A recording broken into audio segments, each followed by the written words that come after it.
me.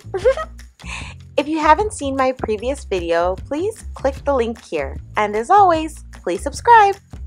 So after my previous blowout video, I got a ton of questions on how I actually styled my hair afterwards, which you can totally leave it like this, but I ended up flat ironing it and doing barrel curls. So if you'd like to see that, keep watching. To begin, you want to make sure that you always protect your hair. So I'm using the Chi 44 Iron Guard Heat Protectant. Personally, I find it easiest if I start at the back of my hair and work my way forward. So as you can see, I'm just clipping it out of the way, and then I just take a comb and I start parting out really small sections. The smaller the sections, the less times you have to pass over it. So if you don't really want to put a lot of heat on your hair, this is really key. So you're going to want to get your flat iron as close as you can to your scalp without burning yourself. If this is your first time doing it, possibly start in the front so you can see what you're doing first and then work your way to the back and just do a couple practice ones. One thing that you want to make sure that you avoid is stopping in the middle of the section of your hair. You want to make sure that you pull the flat iron all the way from the roots down to the end, and this is just going to help to avoid crimping. So if your end goal is actually to have curls in your hair, it's best to do it while flat ironing it that way. It sounds really weird, but you're going to flat iron it into a curl. All you have to do is flick your wrist. It's kind of difficult to explain, but I'll show you a little bit later. If your goal is to have straight hair, then just continue this process over your entire head. Once I get to the front portion of my hair, I flat iron the opposite direction that I actually want the hair to go, and this is just going to really help with volume.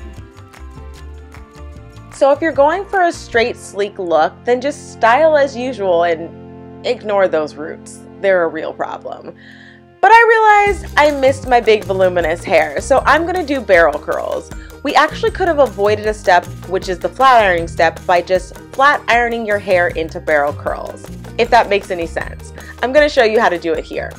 So the key to this technique is doing one smooth, continuous motion.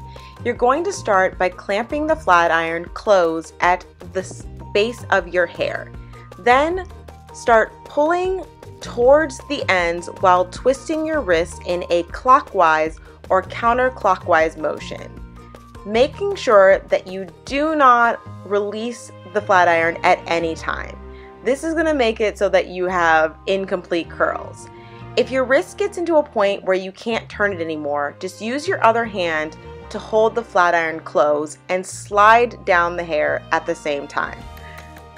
I know it sounds a little bit difficult, but once you figure out the technique, it's super easy. Keep in mind at points when you're switching hands or gripping the flat iron not to grab somewhere that is hot. I know it seems like, duh, obviously, but trust me, it hurts. Once you think you're done curling, go back and double check, because there is always a rogue hair that is stick straight.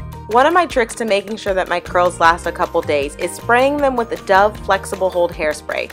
This stuff is amazing. It doesn't flake and it doesn't get hard, but it stays.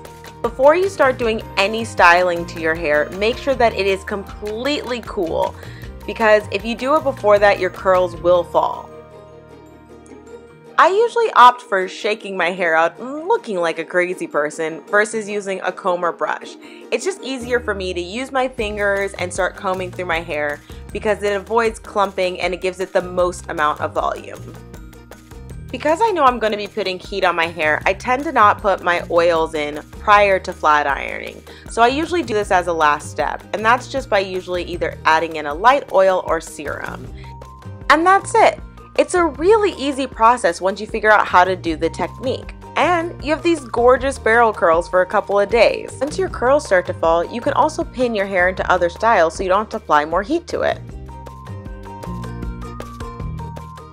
Thanks for watching. Bye!